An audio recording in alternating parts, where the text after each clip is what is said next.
Hi guys, so today I have Bree and Burns here, and Burns just kind of gonna chill in the background, but Bree and I are gonna explain the ENTJ personality type. So first, I'm gonna read what it stands for. So ENTJ is an acronym used to describe one of the 16 personality types created by Catherine Briggs and Isabel Myers, and it stands for extroverted, intuitive, thinking, judging. And we're just gonna explain like things we've read. So I'm gonna read some stuff and then we're gonna kind of elaborate on it. But my housemates made me take this test, and it just, I don't know, it just really made me understand myself better. Explains a lot of our life. Some people say they don't believe in it, but for Brie and I, it hit it head on, the explanation. Like, the explanations are, like, exactly how we think and stuff, so we just love it, and we always, like, refer to each other, ENTJ. Okay, and also ENTJ, it's, like, the commander, so that's kind of, like, what it's called. Yeah. So, commanders are natural-born leaders. People with this personality type embody the gifts of charisma and confidence and project authority.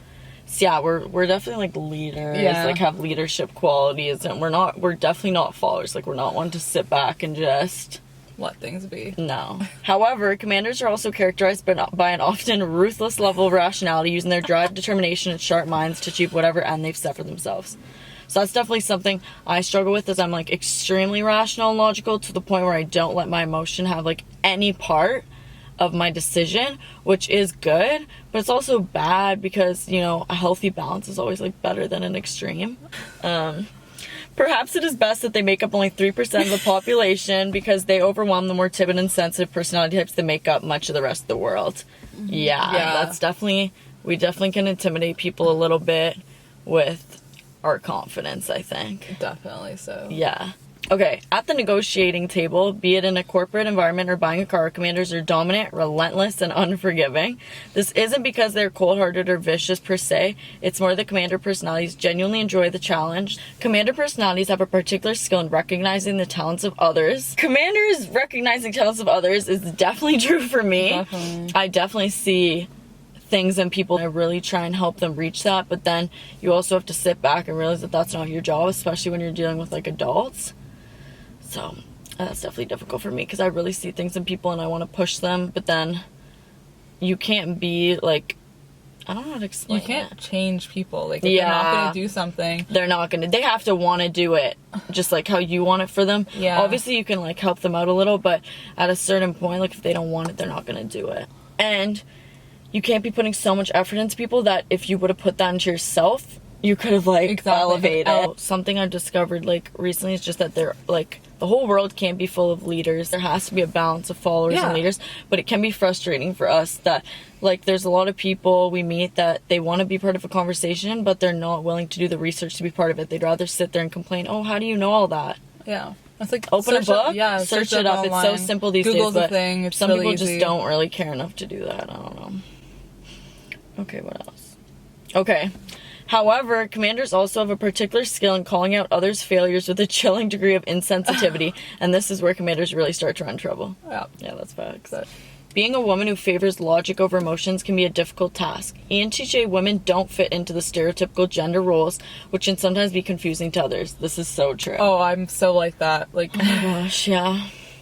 That really, like, hits the spot for me. Like, I just really feel like I'm different from people in that way, that I'm just so rational, and sometimes it would be hard for me because people just didn't think like me. But then I saw this tweet one day from Lil Tecca, and he was like, if you're different and you can't like easily connect with everyone, then you're just like a different type of person or whatever. And then when I learned about ENTJ too, I was like, okay. Just because ENTJ women prefer to focus on the more logical side of things does not mean they are heartless. They do have emotions just like any normal person. They simply prefer to focus on more rational ways to get things done. They know that focusing on emotions too much won't lead them to accomplishing the goals that they find most important. Yeah, exactly. That's why I'm like, whatever, just like keep it moving. Yeah. Their desire to be logical does not make them cold people. I'm very harsh, I'm very blunt, I'm very honest. Like, just get to the point, no time. Obviously, I'm respectful. Brie and I are very harsh with each other, but we never take it personally. It's because we're both ENTJs. I'm not gonna just pretend to be friends with people. A lot of people I've experienced just feel like you have to be friends with everyone, and they're so scared of confrontation, and they're actually lowering the quality of their life because they're so scared to stand up to others that they just let maybe little things go. But little things add up to something. And it makes it worse. Just, why would you complain every single day about something when you can just talk about it?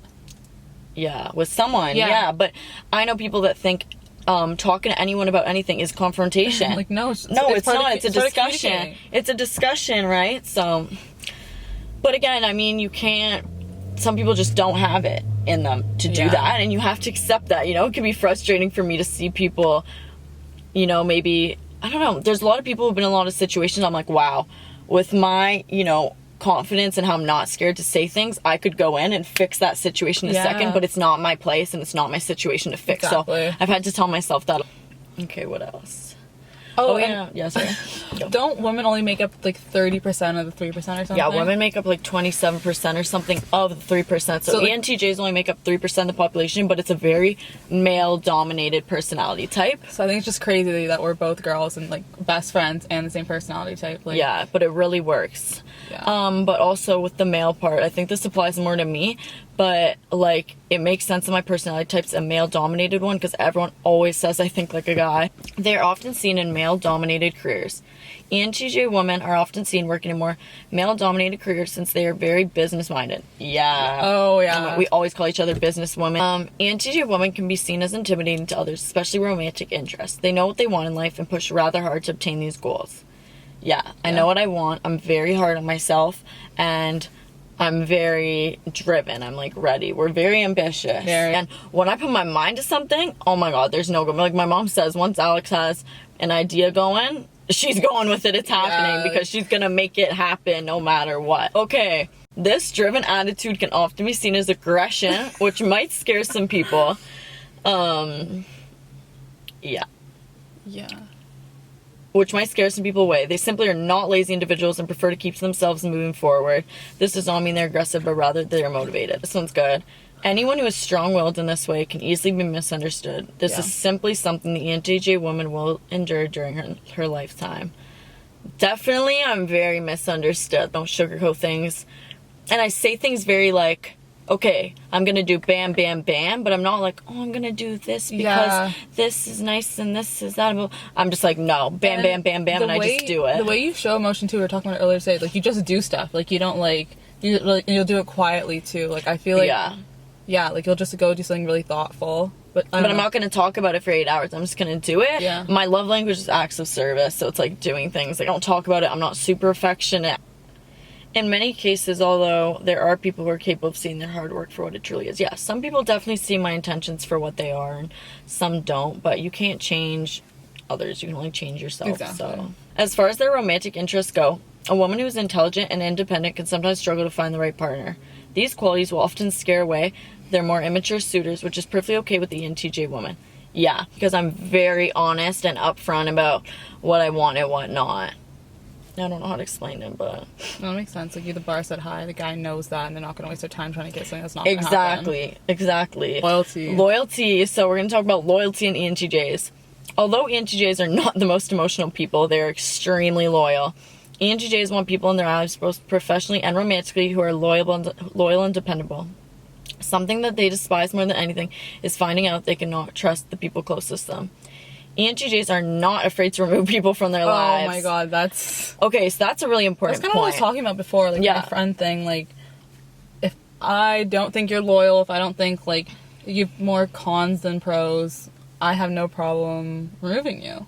Once you cross me, that's that, because I would never do that to you. I wouldn't even think about doing that to you. I am so, like, I'm a really, really, really loyal person, and I expect that loyalty back. But then again, there are also different levels of friends and stuff. So I do have some people that I know, you know, are not going to stand up for me if someone says something behind my back, but they're at a certain level. Like, there's different levels, you know, of friendships and stuff. So I'm not going to cut off every single person. You can't do that. That's not logical. It's not logical, but I definitely don't have a problem with cutting people off that, you know, have done me dirty. So yeah, loyalty is extremely important to me. I really wouldn't do the things that people think or even do. I would never. I just don't do that. No. And that, I can vouch for Alex. She's like, ride or die. I describe her in one word, it'd be hard, but loyalty would be like top 3 words to describe her. Oh, thank you. They're strong, intelligent, and driven people, but at the same time, they give a lot to the people that they care for. I do that. Yeah, I give almost too much, I think, when it's like I really trust you, like in my bubble or whatever. Then cross me, Like, I love them so much. I'm like, I've gone through so much with you already. I don't really want to let go of you. Okay. And then the second time, then it's like, okay, like now it's okay, gone. yeah. Well, fool me once, shame on you. Fool me twice, shame on me. But for me, it's fool me once, shame on me. So yeah. Are you sleeping? Like our video? Are you even concentrating at all? All I heard was that you're an emotional wreck.